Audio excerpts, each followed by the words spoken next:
तो लास्ट के अंतिम दिन में मैं आपके लिए एनटीपीसी एग्जाम 2025 के लिए, जो कि 5 जून से इसका एग्जाम स्टार्ट है, उसके लिए मैं लेकर आ चुका हूं लास्ट 1 ईयर का करंट अफेयर और स्टैटिक जीके जीएस का पूरा कंप्लीट रिवीजन। पूरा वीडियो ध्यान से जरूर देखिएगा। जिनका भी एग्जाम लगा है वो एकदम सीरियसली हो जाइए, क्योंकि 9 से ऐसे 10 टॉपिक हैं जो आपके करंट अफेयर्स के ही पूछे जाएंगे। तो ये चीज़ आप अपने दिमाग में बैठा लो, क्योंकि करंट अफेयर्स अगर आप नहीं पढ़कर जाएंगे तो आपका जीके जीएस का पेपर बिल्कुल नहीं बनेगा। ये आप लिख लीजिए। तो 9 से 10 टॉपिक हैं जो कि आपके करंट अफेयर्स के ही एनटीपीसी के एग्जाम में आएंगे, यानी कि टोटल में 15 से 16 टॉपिक हैं जो आपके एग्जाम के लिए सीधा टारगेट रहेगा। यानी कि एक टॉपिक आपको पढ़ना है पुरस्कार और सम्मान, अपॉइंटमेंट हो गया, संगठन यानी कि किस संगठन का मुख्यालय कहाँ पर है और कौन सा देश किस संगठन में भाग लिया है, कौन सा सदस्य देश बना है किस संगठन का। तो ऐसे क्वेश्चन एग्जाम में एक क्वेश्चन फिक्स से पूछा जाएगा। सैन्य अभ्यास, मिशन, स्पोर्ट, करंट अफेयर्स, भैया 2 क्वेश्चन आप हर शिफ्ट में फिक्स मान लो। प्रमुख सम्मेलन और बैठकें, महत्वपूर्ण दिवस, सरकारी योजनाएं, इंडेक्स यानी कि भारत की रैंक क्या है किस रिपोर्ट में और उस रिपोर्ट को किसने जारी किया है, प्रमुख लेखक, पर्यावरण से 3 से 4 क्वेश्चन एग्जाम में आएंगे। इकोनॉमी हो गया, भूगोल हो गया, हिस्ट्री हो गया, पॉलिटी हो गया, बायोलॉजी। तो ये 15 से 16 ऐसे टॉपिक हैं जो आपके एग्जाम के लिए मैं सीधा ये रामबाण साबित होगा। तो आप इस वीडियो को जरूर देखिएगा। एग्जाम से पहले जिनका एग्जाम लगा है 300 से ज़्यादा अलग अलग टॉपिक के क्वेश्चंस यहाँ पे मैं मैराथन वीडियो के माध्यम से आपको यहाँ पे कवर कराने वाला हूँ। अगर आपने ये जो टॉपिक यहाँ पे आप देख पा रहे होंगे, ये अगर टॉपिक आप पढ़ रहे हैं तो क्योंकि हर शिफ्ट में फिक्स हैं, इन्हीं टॉपिक के क्वेश्चंस ही एग्जाम में सीधा टारगेट होएगा। तो यहाँ पे आपके सामने पहला क्वेश्चन बनेगा कि संसद में पहला लोकपाल विधेयक कब रखा गया था। वेरी इंपॉर्टेंट क्वेश्चन बनेगा कि संसद में पहला लोकपाल विधेयक कब रखा गया था। तो सर राइट आंसर हो जाएगा 1968 में, 1967। तो ऑप्शन सी इसका राइट आंसर हो जाएगा। और लास्ट दिन में जितना हो सकेगा मैं कम समय में ज़्यादा से ज़्यादा आपको क्वेश्चंस कवर करा सकूं। अगला है कि किसने बुकर पुरस्कार 2024 जीता है। इंपॉर्टेंट है ये पुरस्कार।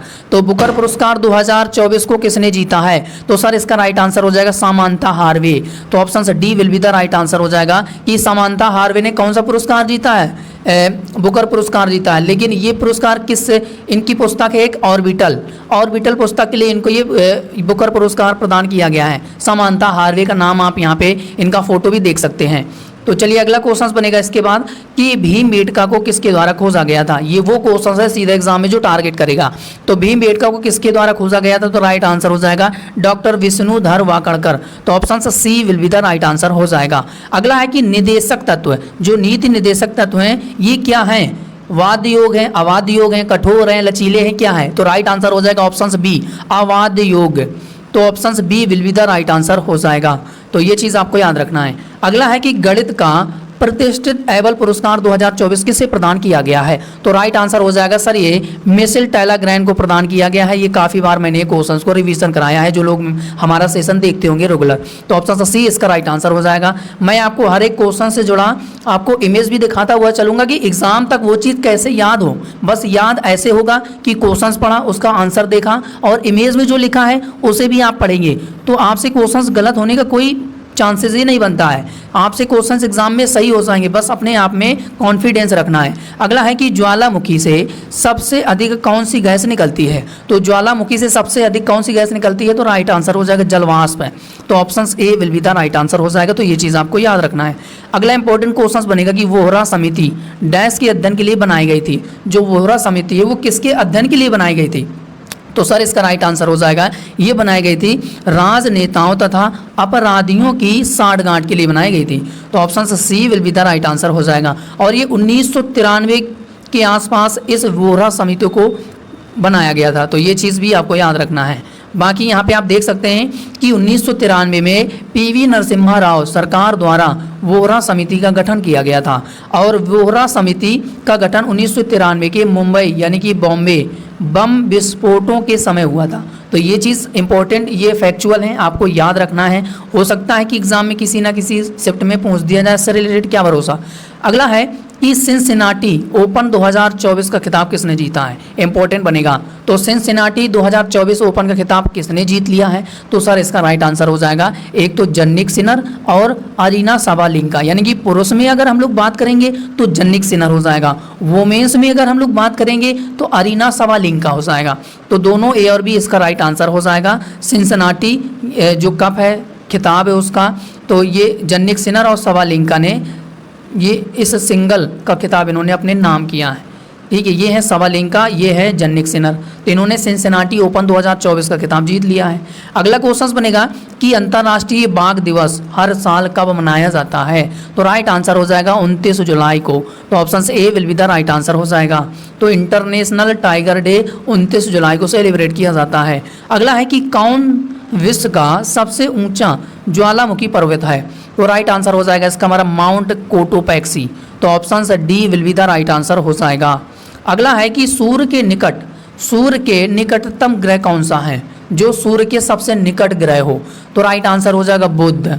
ठीक है, बुध इसका राइट आंसर हो जाएगा, जिसे मरकरी कहा जाता है। तो ऑप्शन ए इसका राइट आंसर हो जाएगा। और जो सोलर सिस्टम है उसकी पूरी यहाँ पे आप इमेज दिखा दे रहा हूँ कि देखो सूर्य के नज़दीकी जो सबसे नज़दीकी ग्रह है वो आपका मरकरी हो जाएगा। इसके बाद शुक्र है जिसे वीनस कहा जाता है, पृथ्वी है, फिर मंगल है, फिर बृहस्पति है, फिर शनि है, फिर अरुण है, वरुण है और यम है।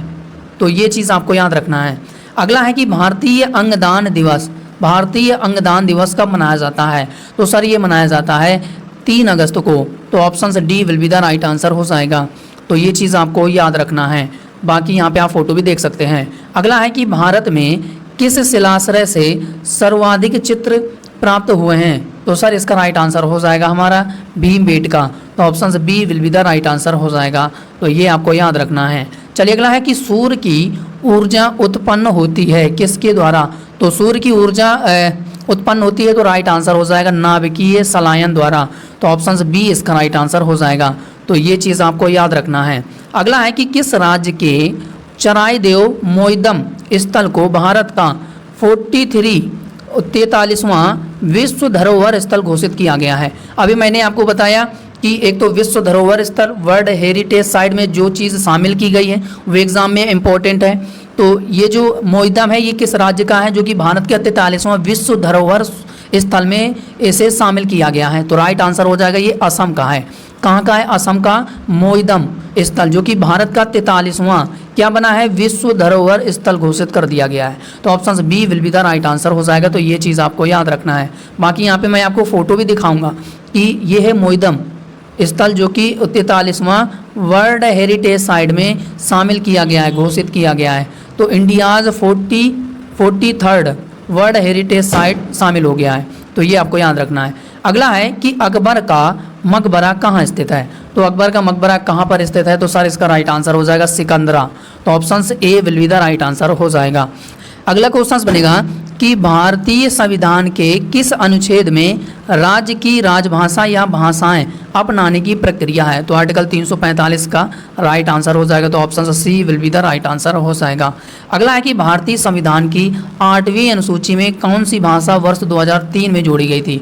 तो कौन सी भाषा जोड़ी गई थी? तो राइट आंसर हो जाएगा इसका हमारा संथाली। तो ये चीज़ आपको याद रखना है। और एक इसकी ट्रिक है बॉड मास। अब इसमें कौन कौन सी भाषाएं आ जाए? एक तो बोडो हो जाएगा, ठीक है, डोगरी हो जाएगी, मैथाली हो जाएगा, ठीक है, और संथाली। तो ये 1 2 3 4 ऐसी भाषाएं थी जो कि 2003 में जोड़ी गई थी 8वीं अनुसूची में। तो ये चीज़ आपको याद रखना है। तो ऑप्शन से D will be the right answer हो जाएगा। अगला है कि भारतीय सेना किस देश की सेना के साथ मिलकर मित्र शक्ति सैन्य अभ्यास का आयोजन करती है? तो ये आपको याद रखना है। तो ऑप्शन से बी इसका राइट आंसर हो जाएगा, क्योंकि मैंने आपको बताया भी था कि मिलिट्री एक्सरसाइज से एक क्वेश्चन फिक्स है, एग्जाम में आएगा ही आएगा। तो ऑप्शन से बी इसका राइट आंसर हो जाएगा। और आपको प्लेस स्थान भी याद रखना है, क्योंकि कौन सा मिलिट्री एक्सरसाइज का आयोजन कहाँ पर किया गया है। तो यहाँ पे आप देख सकते हैं इमेज के जरिए कि मदुरुओया में श्रीलंका में जो मित्र शक्ति का आयोजन किया गया भारत और श्रीलंका के बीच ज्वाइंट मिलिट्री एक्सरसाइज है। तो ये चीज़ आपको याद रखना है। अगला है कि सूर्य और पृथ्वी के बीच की औसत दूरी कितनी होती है? तो राइट आंसर हो जाएगा 150 × 10⁻6 किलोमीटर, और इसे 150 अरब मिलियन भी कह सकते हैं लगभग, ठीक है। तो ऑप्शन से D will be the right answer हो जाएगा। अगला है कि 71वें संशोधन से संविधान की 8वीं अनुसूची में कौन सी 3 भाषाएं जोड़ी गई थी? तो ट्रिक याद रखना, हमेशा 3 भाषाएं जोड़ी गई थी। एक तो नमक से याद रखना ट्रिक, ना से हो जाएगा आपका नेपाली, ना से क्या हो जाएगा नेपाली, माँ से हो जाएगा मणिपुरी, का से हो जाएगा कोंकणी। तो ऑप्शंस कहाँ पे है? सी ऑप्शंस में नेपाली, मणिपुरी और कोंकणी। तो ऑप्शन सी इसका राइट आंसर हो जाएगा। अगला क्वेश्चन बनेगा कि यामिनी कृष्णमूर्ति का हाल ही में निधन हो गया है, वे क्या थी? तो राइट आंसर हो जाएगा शास्त्रीय नर्तक थी। तो ऑप्शन बी इसका राइट आंसर हो जाएगा। बाकी आप इनका ये फोटो देख लीजिए, ये हैं यामिनी कृष्णमूर्ति। अब इनको कौन कौन सा पुरस्कार दिया जा चुका है? तो 1968 में इनको पद्मश्री दिया गया था। पद्म भूषण कब दिया गया था? 2001 में। और पद्म विभूषण कब दिया गया था? 2016 में। तो लगातार ये इनको अवार्ड दिए गए थे, तो इम्पोर्टेंट है। और इम्पोर्टेंट ये नर्तक भी हैं, एग्ज़ाम के लिए काफ़ी ज़्यादा इम्पोर्टेंट बनेगा, तो याद रखना। अगला है कि भारत में कितने संविधान संशोधन का क्रियान्वयन हो चुका है? तो सर इसका राइट आंसर हो जाएगा 106 अब तक। तो ऑप्शन डी इसका राइट आंसर हो जाएगा। चलिए इसके बाद अगला है कि निम्नलिखित में से कौन सा ग्रह सबसे कम समय में सूर्य का चक्कर लगाता है? तो कौन सा ग्रह है जो कि सबसे कम समय में सूर्य का चक्कर लगाता है? तो राइट आंसर हो जाएगा बुध। तो बुध इसका राइट आंसर हो जाएगा। अगला है कि विश्व मौसम विज्ञान संगठन का मुख्यालय कहाँ पर स्थित है? तो सर इसका राइट आंसर हो जाएगा Geneva. Geneva will be the right answer हो जाएगा। अगला है कि संविधान का कौन सा भाग कल्याणकारी राज्य का आदर्श घोषित करता है? तो राइट आंसर हो जाएगा आपका राज्य का नीति निर्देशक तत्व। और ये कहाँ से लिया गया है? आयरलैंड से लिया गया है। तो ये चीज़ भी आपको याद रखना है। तो option D will be the right answer हो जाएगा। अगला है कि फोन एक स्थानीय पवन है, तो ये किस देश की है? तो स्विट्जरलैंड की है, वहाँ पे ये चलती है। तो ऑप्शन से डी इसका राइट आंसर हो जाएगा। अगला है कि राष्ट्रीय मानव संग्रहालय कहाँ पर है? तो सर इसका राइट आंसर हो जाएगा Bhopal will be the right answer हो जाएगा। चलिए अगला है कि किसे असम राइफल के नए महानिदेशक डायरेक्टर जनरल डीजी के तौर पर किसे अपॉइंट किया गया है? तो राइट आंसर हो जाएगा विकास लखेरा। तो option C will be the right answer हो जाएगा। तो ये चीज़ आप यहाँ पे इनका फोटो भी देख सकते हैं। लेफ्टिनेंट जनरल विकास लखेरा, इनको असम राइफल का डीजी अपॉइंट किया गया है। अगला है कि संयुक्त राष्ट्र पर्यावरण कार्यक्रम यूनेप का मुख्यालय कहाँ पर है? तो कहाँ पर है सर? इसका राइट आंसर हो जाएगा हमारा ऑप्शन बी नैरोबी। तो option B will be the right answer हो जाएगा।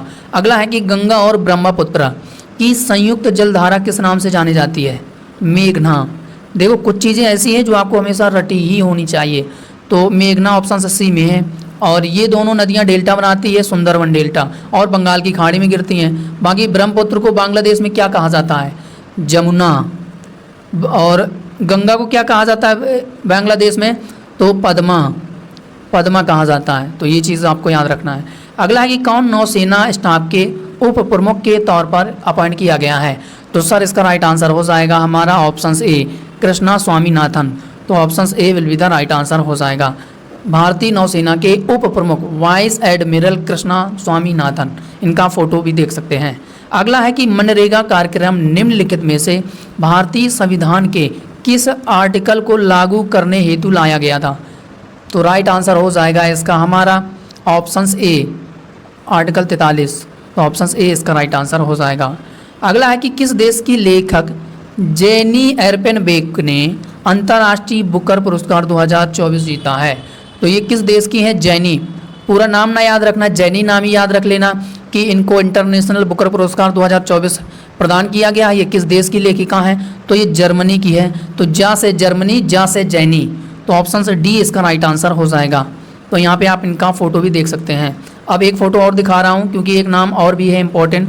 जेनी एर्पेनबेक और अनुवादक माइकल हॉफमैन ने अपने उपन्यास कैरोस के लिए प्रतिष्ठित अंतर्राष्ट्रीय बुकर पुरस्कार जीता है। तो साथ ही साथ इनका भी योगदान है, इनको भी दिया गया है। तो ये चीज़ भी आपको याद रखना है। चलिए इसके बाद अगला है कि गोदावरी नदी का उद्गम स्थल है। तो राइट आंसर हो जाएगा इसका हमारा ऑप्शन बी त्रयंबक गांव से।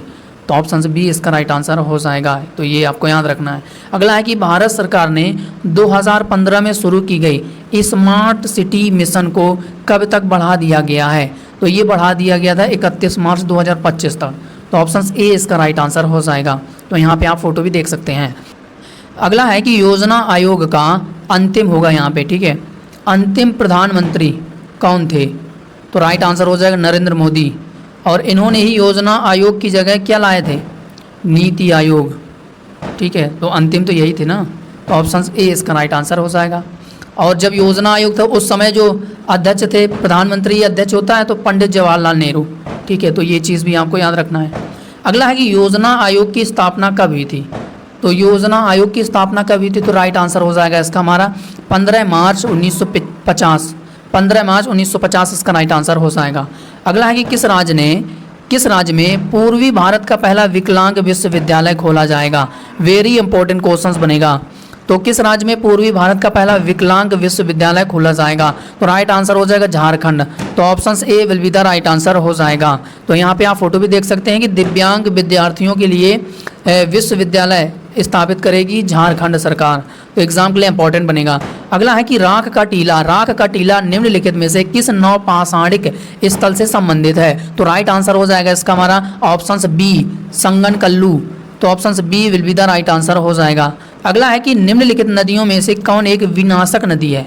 तो विनाशक नदी राइट आंसर हो जाएगा कोसी, क्योंकि बिहार का शोक इस नदी को कहा जाता है, इसलिए क्योंकि जब ये बहाव लेकर आती है तो गांव भी बह जाते हैं, काफ़ी बाढ़ आ जाती है, तो इसलिए इसको विनाशक नदी कहते हैं। तो ये बिहार का शोक है, बिहार का शोक कोसी नदी को कहते हैं। तो ऑप्शन सी इसका राइट आंसर हो जाएगा। ईस्ट इंडिया कंपनी ने जहांगीर के दरबार में सबसे पहले निम्नलिखित में से किसे भेजा था। तो राइट आंसर हो जाएगा हॉकिंस। तो option C will be the right answer हो जाएगा। और वास्को डिगामा जो कि पुर्तगाल था, 1498 में ये भारत आया था। ठीक है, तो ये चीज़ भी आपको याद रखना है। अगला है कि भारत देश का पहला परमाणु रिएक्टर का नाम क्या था, जिसकी शुरुआत 4 अगस्त 1956 को हुई थी। वेरी इंपॉर्टेंट बनेगा। तो उस परमाणु रिएक्टर का नाम क्या था जो कि 4 अगस्त 1956 को शुरू किया गया था। तो राइट आंसर हो जाएगा अप्सरा। तो ऑप्शन ए इसका राइट आंसर हो जाएगा। अगला है कि प्रधानमंत्री नरेंद्र मोदी ने किस देश का सर्वोच्च नागरिक पुरस्कार ऑर्डर ऑफ द ड्रग ज्ञानपो पुरस्कार प्राप्त किया है। Very important. अगर किसी देश का पुरस्कार भारत में किसी को दिया जा रहा है तो एग्जाम के लिए काफ़ी ज़्यादा इंपॉर्टेंट होता है। तो राइट आंसर हो जाएगा भूटान का ये नागरिक देश का सर्वोच्च नागरिक पुरस्कार है ऑर्डर ऑफ द ड्रग ज्ञानपो पुरस्कार। तो ये भूटान देश का किनको प्राप्त हुआ है, नरेंद्र मोदी जी को प्रदान किया गया। तो ऑप्शन ए इसका राइट आंसर हो जाएगा। फोटो में भी आप देख सकते हैं। अगला है कि निम्न में से किस एक संवैधानिक संशोधन द्वारा मिजोरम को राज्य का दर्जा दिया गया था। तो किस संविधान संशोधन द्वारा राज्य का दर्जा दिया गया था मिजोरम को। तो राइट आंसर हो जाएगा 53वां संविधान संशोधन द्वारा। तो ऑप्शन ए इसका राइट आंसर हो जाएगा। अगला है कि कौन सा एक संविधान का अंग नहीं है। तो कौन सा एक संविधान का अंग नहीं है, तो योजना आयोग नहीं है, क्योंकि योजना आयोग का जो संविधान में उसका कहीं भी जिक्र नहीं है। तो ऑप्शन डी इसका राइट आंसर हो जाएगा। अगला है कि वे 2 प्रमुख नदियां कौन सी हैं जो अमरकंटक पठार से तो निकलती हैं लेकिन वो अलग अलग दिशाओं में बहती हैं। और ये CHSL SSC में पूछा गया था 2018 में CHSL का जो एग्ज़ाम हुआ था, यानी कि SSC एग्ज़ाम करवा रही है तो प्रीवियस क्वेश्चंस SSC के भी रख सकती है, समझे। तो ये भी थोड़ा सा याद रखना है। तो ये क्वेश्चंस भी याद रखना। तो राइट आंसर हो जाएगा एक तो नर्मदा और सोन, क्योंकि नर्मदा अलग बहती है, सोन अलग चली जाती है, लेकिन निकलती अमरकंटक पठार से है। तो ऑप्शन सी इसका राइट आंसर हो जाएगा आपका। अगला है कि सिक्किम एक नया राज्य बना था किस संविधान संशोधन द्वारा। तो राइट आंसर हो जाएगा 36वें संशोधन द्वारा। तो option D will be the right answer हो जाएगा। अगला है कि किस नदी को उड़ीसा का शोक कहा जाता है। तो राइट आंसर हो जाएगा इसका हमारा महानदी। तो ऑप्शन ए इसका राइट आंसर हो जाएगा। अगला है कि फुटबॉल का डूरंड कप 2024 किसने जीता है। वेरी इंपॉर्टेंट क्वेश्चंस बनेगा। तो north east United football club ने जीता है। तो ऑप्शन डी यहाँ पे इसका क्लियर और राइट आंसर हो जाएगा। तो ये चीज़ आपको याद रखना है। तो ऑप्शन डी इसका राइट आंसर हो जाएगा। तो यहाँ पे आप फोटो भी देख सकते हैं।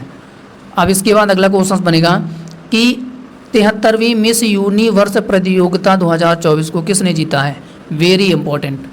तो 73वीं मिस यूनिवर्स प्रतियोगिता 2024 को किसने जीत लिया है। तो राइट आंसर हो जाएगा विक्टोरिया कजर इसका राइट आंसर हो जाएगा। तो ऑप्शन डी इसका राइट आंसर हो जाएगा विक्टोरिया कजर। और ये किस देश की हैं ये भी आपको याद रखना है। ये डेनमार्क की हैं। मिस यूनिवर्स 2024 का इन्होंने इस खिताब को अपने नाम कर लिया है।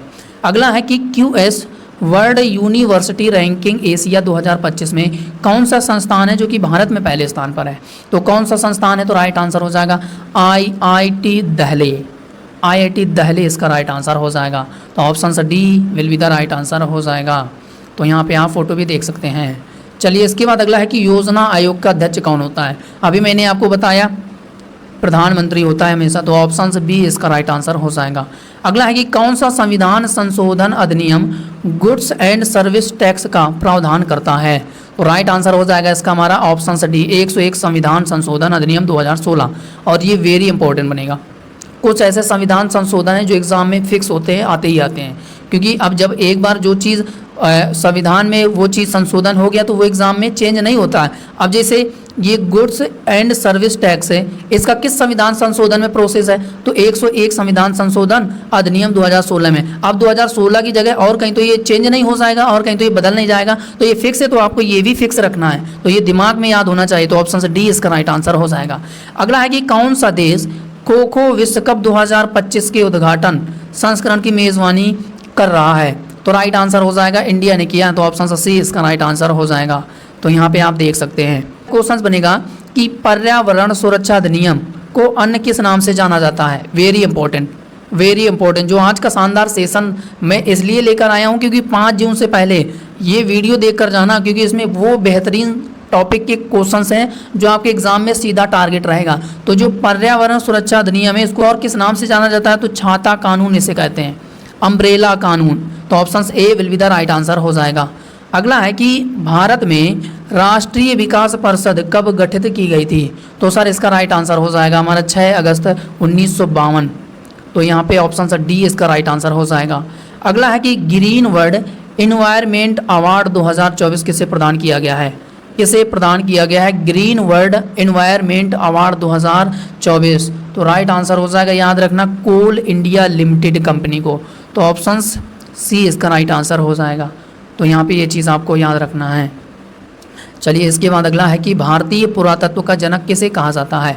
तो राइट आंसर हो जाएगा इसका हमारा ऑप्शन ए अलेक्जेंडर कनिंघम। तो ऑप्शन ए इसका राइट आंसर हो जाएगा। कौन राज्यपाल की नियुक्ति करता है। तो राइट आंसर हो जाएगा भारत का राष्ट्रपति। तो ऑप्शन डी इसका राइट आंसर हो जाएगा। इटंकी नेशनल पार्क कहाँ है। तो राइट आंसर हो जाएगा नागालैंड। तो ऑप्शन ए इसका राइट आंसर हो जाएगा। अगला है कि 2011 की जनगणना के अनुसार किस राज्य की जनसंख्या वृद्धि दर सबसे अधिक रही है। तो राइट आंसर हो जाएगा इसका हमारा मेघालय। तो ऑप्शन ए इसका राइट आंसर हो जाएगा। अगला है आपके सामने क्वेश्चन कि किस राज्य में राज्यपाल की अपॉइंटमेंट संविधान के आर्टिकल में है। तो राइट आंसर हो जाएगा आर्टिकल 155 के तहत होती है राज्यपाल की अपॉइंटमेंट। तो ऑप्शन सी इसका राइट आंसर हो जाएगा। अगला है कि भारत में मानव का सर्वोत्तम साक्ष्य कहाँ मिलता है। तो राइट आंसर हो जाएगा नर्मदा घाटी। तो ऑप्शन डी इसका राइट आंसर हो जाएगा। अगला है कि हमारे देश के पहले लोकपाल कौन थे। तो राइट आंसर हो जाएगा हमारा न्यायाधीश पिनाकी चंद्र बोस। तो ऑप्शन बी इसका हमारा राइट आंसर हो जाएगा। चलिए इसके बाद अगला है कि हाइड्रोफोबिया किसके द्वारा होता है। तो राइट आंसर हो जाएगा ऑप्शन सी को लॉक किया जाए। तो ऑप्शन सी इसका राइट आंसर हो जाएगा। अगला है कि लेंस की क्षमता का एसआई मात्रा क्या है। तो सर इसका राइट आंसर हो जाएगा हमारा मीटर। तो ऑप्शन ए इसका राइट आंसर हो जाएगा। अगला है कि 1 माइक्रोमीटर किसके बराबर होता है। आरआरबी और ग्रुप डी 2018 में पूछा गया था। तो राइट आंसर हो जाएगा इसका हमारा 10 की पावर -6। तो ऑप्शन ए इसका राइट आंसर हो जाएगा। अगला है कि विद्युत आवेश का एसआई मात्रा क्या है। तो राइट आंसर हो जाएगा इसका हमारा कूलाम, और ये एएलपी 2018 में पूछा गया था। अगला है कि किसे जूल में मापा जाता है। तो किसे मापा जाता है। तो राइट आंसर हो जाएगा ऊर्जा इसका राइट आंसर हो जाएगा। अगला है कि मलेरिया से प्रभावित होने वाला अंग कौन सा है। प्लीहा स्प्लीन। ठीक है, तो ऑप्शन डी इसका राइट आंसर हो जाएगा। अगला है कि फूलों के अध्ययन को क्या कहा जाता है। तो राइट आंसर हो जाएगा एंथोलॉजी। तो ऑप्शन बी इसका राइट आंसर हो जाएगा। अगला है कि रेशम कीट पालन किसे कहा जाता है। तो रेशम कीट पालन, तो राइट आंसर हो जाएगा सेरीकल्चर। तो ऑप्शन सी इसका राइट आंसर हो जाएगा। अगला है कि भारत में नागरिकों के मौलिक अधिकारों में संशोधन कौन कर सकता है। आप सभी को पता होगा पार्लियामेंट, संसद कर सकती है। चलिए इसके बाद अगला है कि पृथ्वी शिखर सम्मेलन, इंपॉर्टेंट है। पृथ्वी शिखर सम्मेलन का आयोजन किया गया था, कहाँ पर किया गया था। तो सर इसका राइट आंसर हो जाएगा option B Rio. Option B Rio de Janeiro. तो ये चीज़ आपको याद रखना है। तो ऑप्शन बी इसका राइट आंसर हो जाएगा। कौन सा तत्व अपने गुणों में क्षार धातुओं के साथ साथ हैलोजन की तरह व्यवहार करता है। तो राइट आंसर हो जाएगा हाइड्रोजन। तो ऑप्शन से डी इसका राइट आंसर हो जाएगा। अगला है कि उत्खनित प्रमाणों के अनुसार पशुपालन का आरंभ कहाँ से हुआ था, किस काल से हुआ था। तो राइट आंसर हो जाएगा मध्य पाषाण काल। तो ऑप्शन से डी में लॉक किया जाए। अगला है कि भूकंप की तीव्रता मापने के लिए किसका प्रयोग किया जाता है। तो रिक्टर स्केल। तो ऑप्शन सी इसका राइट आंसर हो जाएगा। अगला है कि सौर विकिरण की सबसे महत्वपूर्ण भूमिका है। तो राइट आंसर हो जाएगा इसका हमारा जल चक्र में। तो ऑप्शन से सी इसका राइट आंसर हो जाएगा। 1873 में उन्होंने सत्यशोधक समाज की स्थापना की थी। तो किसने की थी। तो राइट आंसर हो जाएगा इसका हमारा सत्यशोधक समाज, ज्योतिबा फूले इसका राइट आंसर हो जाएगा। अगला है नाभिक के अलावा किस कोशिकांग में डीएनए होता है। राइट आंसर हो जाएगा माइटोकॉन्ड्रिया में होता है और एक नाभिक में होता है। तो ऑप्शन से डी इसका राइट आंसर हो जाएगा। अगला है कि सौर ऊर्जा एटीपी में बदलती है। तो राइट आंसर हो जाएगा इसका हमारा क्लोरोप्लास्ट में। तो ऑप्शन बी इसका राइट आंसर हो जाएगा। पाटलिपुत्र के संस्थापक कौन थे। तो यहाँ पे इसका राइट आंसर हो जाएगा उदयन को लॉक किया जाए। तो ऑप्शन ए इसका राइट आंसर हो जाएगा। आर्य शब्द इंगित करता है तो श्रेष्ठ या कुलीन वंश को। तो ऑप्शन से डी इसका राइट आंसर हो जाएगा। निम्न में से किस में लिंग गुणसूत्र नहीं होते हैं। तो राइट आंसर हो जाएगा इसका हमारा ऑप्शन से डी छिपकली में। तो ऑप्शन से डी को लॉक किया जाएगा। अगला है कि पाटलिपुत्र को किस शासक ने सर्वप्रथम अपनी राजधानी बनाया था। तो राइट आंसर हो जाएगा चंद्रगुप्त मौर्य। तो ऑप्शन ए इसका राइट आंसर हो जाएगा। अगला है कि वर्षा की मात्रा निर्भर करती है। तो राइट आंसर हो जाएगा वायुमंडली में नमी पर। तो ऑप्शन से बी बॉय इसका राइट आंसर हो जाएगा।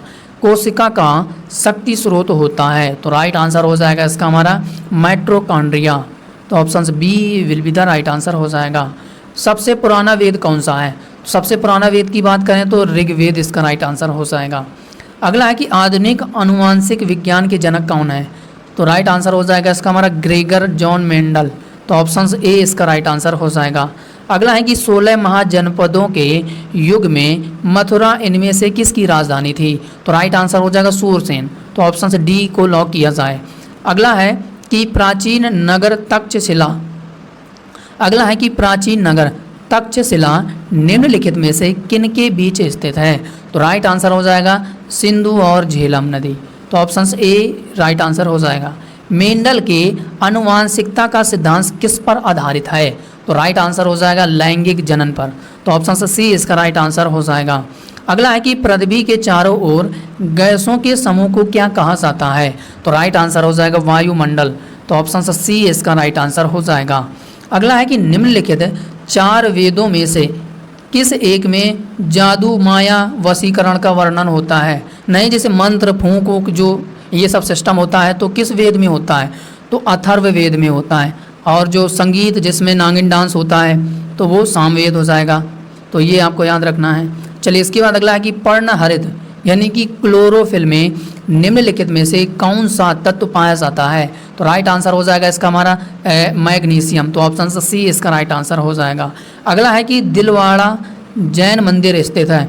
तो ये माउंट आबी यानी कि अरावली पर्वत पर। तो ऑप्शन बी इसका राइट आंसर हो जाएगा। निम्नलिखित नोबल गैसों में से कौन सी वायु में नहीं पाया जाती है। तो राइट आंसर हो जाएगा इसका हमारा ऑप्शन सी रेडॉन। तो सी को लॉक किया जाए। अगला है कि ऋग्वेद का कौन सा मंडल पूर्णतया सोम को समर्पित है। तो राइट आंसर हो जाएगा इसका हमारा 9वां मंडल। तो ऑप्शन सी इसका राइट आंसर हो जाएगा। हवा में जिस गैस की मात्रा सबसे अधिक होती है उसका नाम क्या है। तो राइट आंसर हो जाएगा ऑप्शन से डी को लॉक किया जाए नाइट्रोजन। अगला है कि यज्ञ संबंधी जो स्वाहा वाले यज्ञ नहीं होते हैं तो यज्ञ संबंधी जो विधि विधान होता है जो पंडित पूजा वूजा करते हैं यज्ञ हवन के द्वारा तो ये किस वेद से संबंधित है। यजुर्वेद। यजुर्वेद इसका राइट आंसर हो जाएगा। तो ऑप्शन से डी इसका राइट आंसर हो जाएगा। अगला है कि पृथ्वी सम्मेलन +5 आयोजित हुआ था। तो ये कब आयोजित किया गया था। तो 1997। तो डी ऑप्शन इसका राइट आंसर हो जाएगा। 2026 में एशियन गेम्स का आयोजन कहाँ पर किया जाएगा। तो राइट आंसर हो जाएगा ऑप्शन सी जापान के नागोया शहर में। तो ऑप्शन सी को लॉक किया जाए। तो यहाँ पे आप फोटो भी देख सकते हैं। अगला है कि फिनिक्स फर्म कहाँ स्थित है, तो दक्षिण अफ्रीका के डरबन में। और 1907 में किसने इसकी स्थापना की थी, तो महात्मा गांधी जी ने, MGG, तो राइट आंसर हो जाएगा। अगला है कि फिनिक्स फर्म कहाँ स्थित है, तो दक्षिण अफ्रीका के डरबन में। तो ऑप्शन ए इसका राइट आंसर हो जाएगा। अगला है कि गांधी जी दक्षिण अफ्रीका में कितने वर्ष रहे थे। ऐसे क्वेश्चन हो सकता है एग्जाम में पूछ लिया जाए, क्या भरोसा। तो राइट आंसर हो जाएगा ये 21 वर्ष रहे थे। ठीक है, तो ऑप्शन बी इसका राइट आंसर हो जाएगा। अगला है कि रियो 20 घोषणा पत्र का शीर्षक क्या था। वेरी इंपॉर्टेंट क्वेश्चन बनेगा, वेरी इंपॉर्टेंट। तो रियो 20 घोषणा पत्र का शीर्षक क्या था, तो राइट आंसर हो जाएगा the future we want, the future we want. तो ऑप्शन ए को लॉक किया जाए। अगला है कि पहला पृथ्वी शिखर सम्मेलन कहाँ आयोजित हुआ था, तो राइट आंसर हो जाएगा इसका हमारा रियो डी जेनेरियो। तो ऑप्शन सी इसका राइट आंसर हो जाएगा। M.K. गांधी ने निम्नलिखित भारतीय राष्ट्रीय कांग्रेस के किस अधिवेशन में सर्वप्रथम भाग लिया था, तो राइट आंसर हो जाएगा ये कलकत्ता अधिवेशन 1901।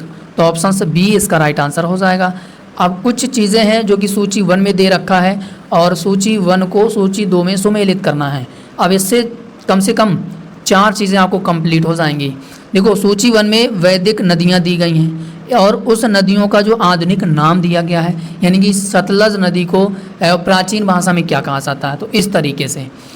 तो यहाँ पे कुंभा की अगर बात करें तो कुंभा किस नदी का प्राचीन नाम है, तो जो हमारा ए का कोड हो जाएगा, ए का कोड हमारा 2 से कनेक्ट हो जाएगा, तो ए का हमारा 2 हो जाएगा।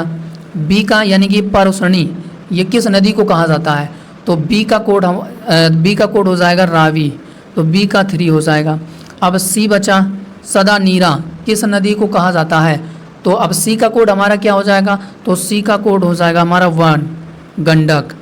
अब डी बचा तो सतुद्री, सतलज को कहा जाता है, तो डी का हमारा हो जाएगा 4, यानी कि 2 3 1 4, 2 3 1 4। तो ऑप्शन बी में है, तो ऑप्शन बी इसका राइट आंसर हो जाएगा। तो आपको ये चीज़ पता चल गया कि ये जो आधुनिक नदी है इनका प्राचीन नाम क्या है, यानी कि किस नाम से जाना जाता था पहले। तो ये सभी इंपॉर्टेंट चीज़ें आपको याद रखना है। तो ऑप्शन बी इसका राइट आंसर हो जाएगा। अगला है कि निम्नलिखित में से किसने कहा था स्वदेशी वस्त्रों की बर्बादी ही उनके साथ सर्वोत्तम व्यवहार है, तो ये किसने कहा था, तो राइट आंसर हो जाएगा महात्मा गांधी ने कहा था।